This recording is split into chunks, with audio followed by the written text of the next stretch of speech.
Today we're making silver hoops. The shape, the size, the weight of them, it's very good. It's making everything so much better, especially when it comes to not same width of the piece.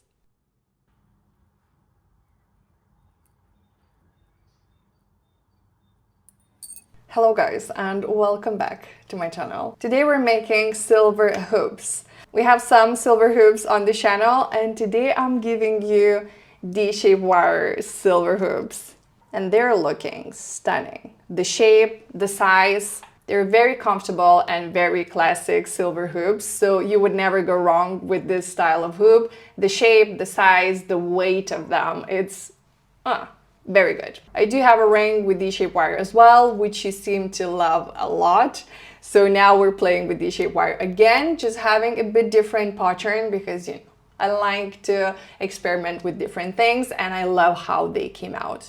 And I'm very excited to give this video for you because I will give you all the measurements and you can create that yourself. You just need to use, of course, doming block. We need doming block. So yeah, I think we have to start this. And we're starting everything while making our own D-shaped wire. I always make my own half-round wires because I'm working with various projects, so for me it's easier to do it that way. The size of wire I'm using for lots of different projects. I even made D-shaped wire ring from this one as well, so you can see the measurements. It's truly very good size for various of projects. For this project, we will be using just D-shaped wire, so we're cutting a lot of that. If you have shears, it's way easier to do that. With shears, I'm showing you how you can do that. With the saw as well, we need a lot of short stripes. You see the shape I'm making in the screen, so you can draw whatever shape you want and then just cut wires and put that on a paper. This is how I do that. This shape is like this because we're making earrings and I wanted that they would look like twisted a bit, that we would have round in middle, but the bottom part and the top part would be more narrow. That's why I'm choosing to put my wires this way. And we're not putting them 90 degrees this time, we're laying them a bit. That's why we need to keep the center going. It's very good to draw a line on your soldering board just to keep you in place, that you could be in the middle all the time and it's way easier for your eyes to see that. This time I'm working with solder chips. It's easier to solder it this way because we have a lot of lines that needs to be soldered. I did the same thing with the shape wire ring as well, where I'm not considering to put less solder, which I'm always saying like less solder the better, but in this case it's better to have more solder, very good, and then we clean that off.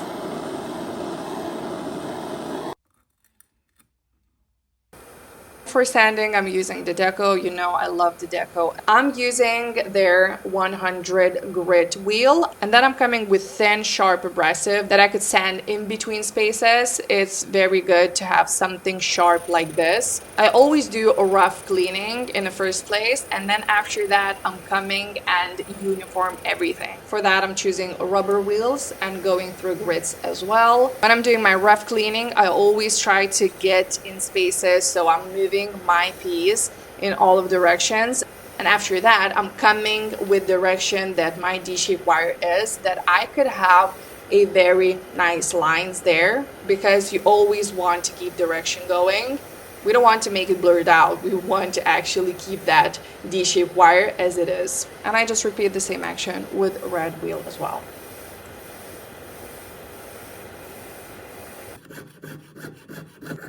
When we have our piece clean without any excess solder, we're drawing the shape and sawing that out.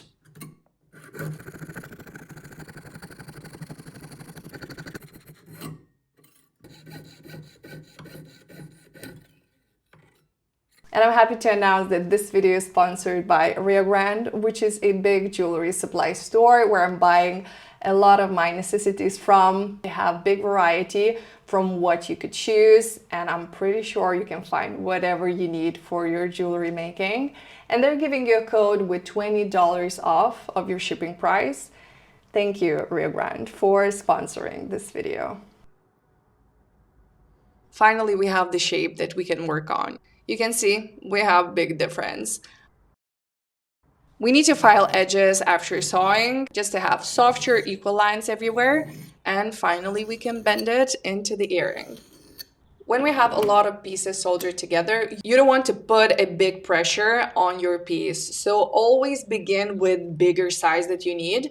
Now I'm beginning with 20 millimeters inside diameter, and I will finish that off with 16. If you want to control your piece and not to have accidents that something is breaking apart, you would want to keep everything in steps. So we're bending a bit, we're annealing, then we're coming back to bend it again until we reach the size that we actually want to have. So when you're splitting your bendings in steps, you can actually resolder some joint as well and don't have that breaking at some point.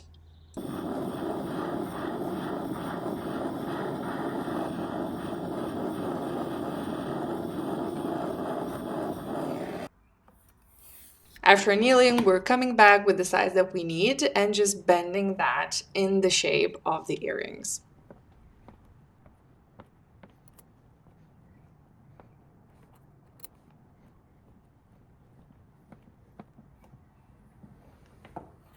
We need to close the earring because we will bend it. So we're soldering it as a ring and connecting everything. I resolder some parts too, just to lock the shape in. And that allows me to securely put more pressure on it.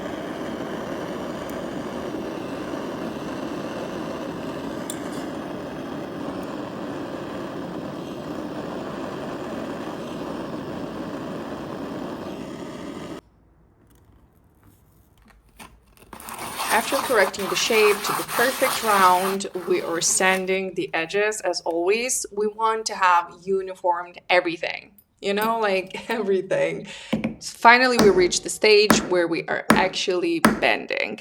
It's a bit stressful, won't gonna lie, because you always have to check on your piece.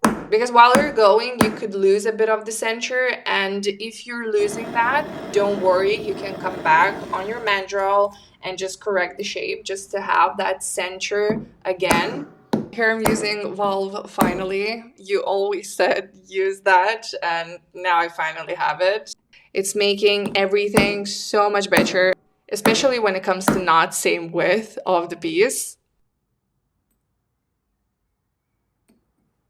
And for this piece, I think I annealed it 3 times in between sets while I'm doming. But that uniform shape, I mean, like, look at it. It looks very good. That's why I'm willing to do these things with the shape wire. Some people are commenting in the mean way that why you should be soldering that much when we can file everything. And yeah, but you have to be pretty good with filing if you want to file the piece, and it would be looking perfect. Like, people sometimes overestimate their ability to actually file and they think that it's going pretty well. But when you look at it, you're like, are you sure? Filing needs so much skill, and everybody's showing you that it's so easy to do, and it's not. To actually keep angles and not to file something off that you don't want to file off, it's pretty hard. You have to train that skill pretty well. With the file, we're keeping all the edges smooth and we're soldering an earring post. I have a full video about how to solder that earring post correctly, so if you haven't seen it, check it out.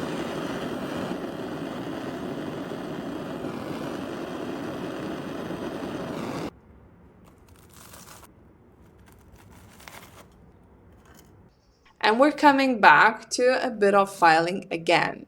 In these stages, you can choose your own, what is preferable to you. I like rounded and twisted look in these earrings, so I wanted to accentuate it even more. I used square file to go in between the shape wire, and then I was using half round file to make those edges even rounder.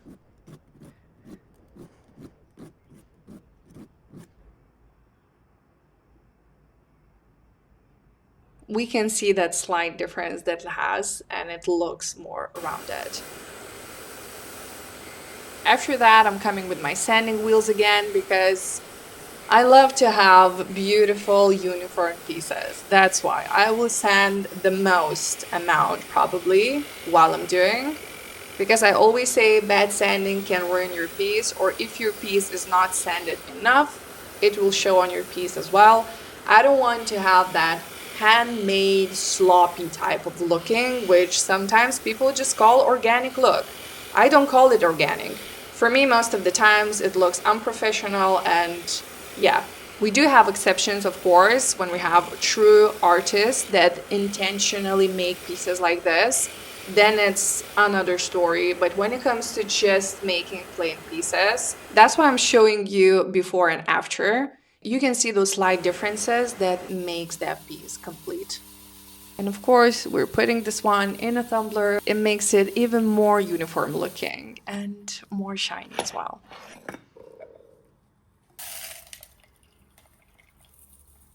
And voila, we have a very beautiful classic silver hoops.